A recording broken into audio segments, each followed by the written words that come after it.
In the mid-90s, King Griffey Jr. wasn't just a star. He was the answer to a question baseball hadn't even finished asking yet. How do you save a sport coming out of a strike? How do you make kids fall in love with baseball again? You hand them a lefty swing that looks like a logo. On this card in 1997, it felt like nothing could ever touch him.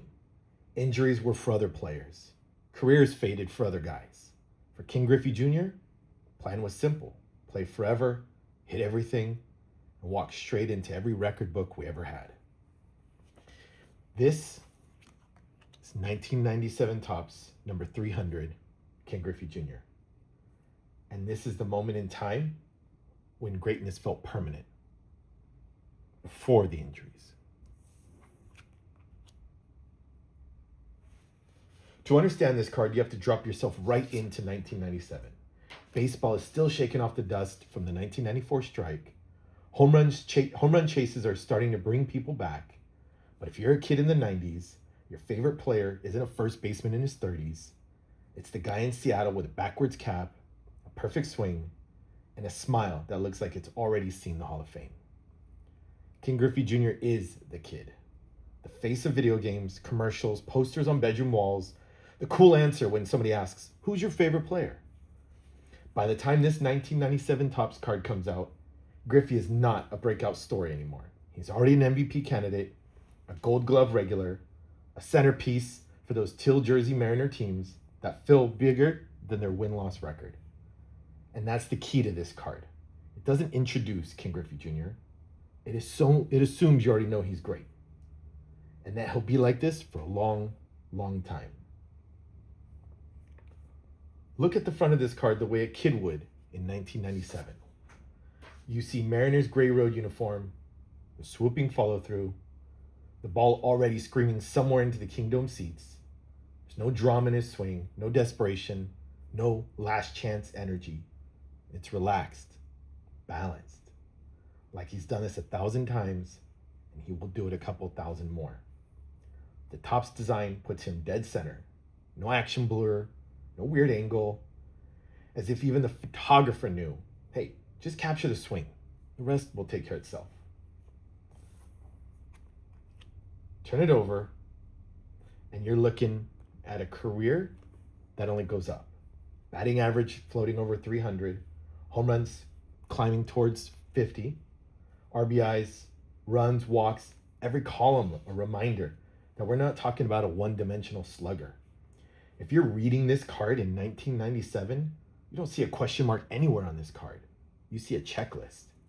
Future home run king? Check. Future all-time great center fielder? Check. Future first ballot Hall of Famer?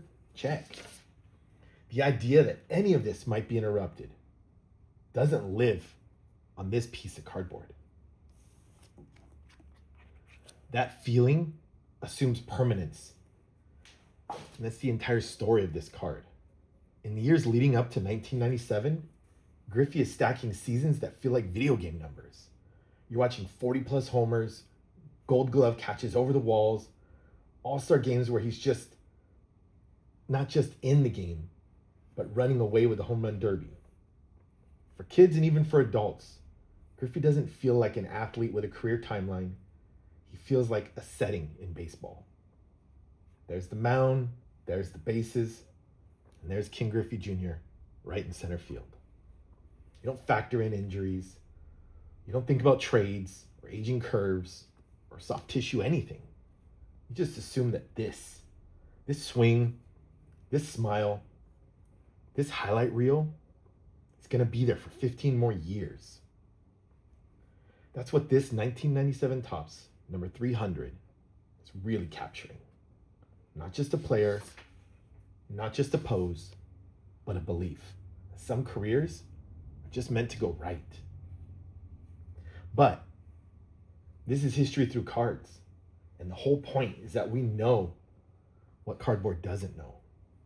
This card has never heard the words groin strain, hamstring, knee injury. It doesn't know about awkward slides, missed months, or entire seasons derailed.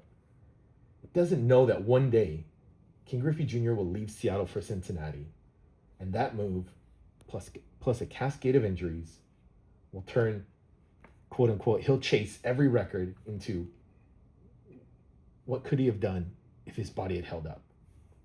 But in 1997, nobody's asking that. In 1997, if you'd ask fans to guess his future, they're penciling the 700, maybe 800 home runs, multiple MVPs, wall-to-wall October appearances. We didn't know his final number would land at 630 home runs. We didn't know how much time he would lose to the training room. We didn't know the second half of his career would feel like watching a sports car that can't quite get out of the shop.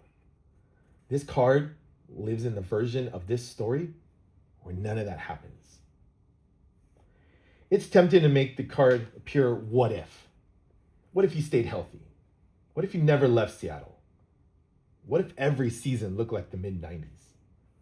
But here's the thing. Even with the injuries, even with the detours, King Griffey Jr. still ends up with a career most players would trade anything for. 630 home runs, 13 All-Star games, 10 Gold Gloves, a first ballot Hall of Fame plaque in Cooperstown. The injuries didn't erase what he did. They just changed the shape of the story. So when we look back at this 1997 Topps number 300, we're not mourning the career that never happened.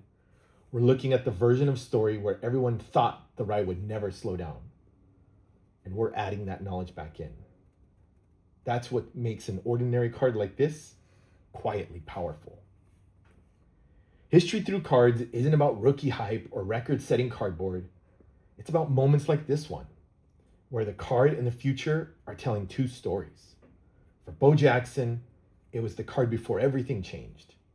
For Andrew Luck, it was the card before he walked away.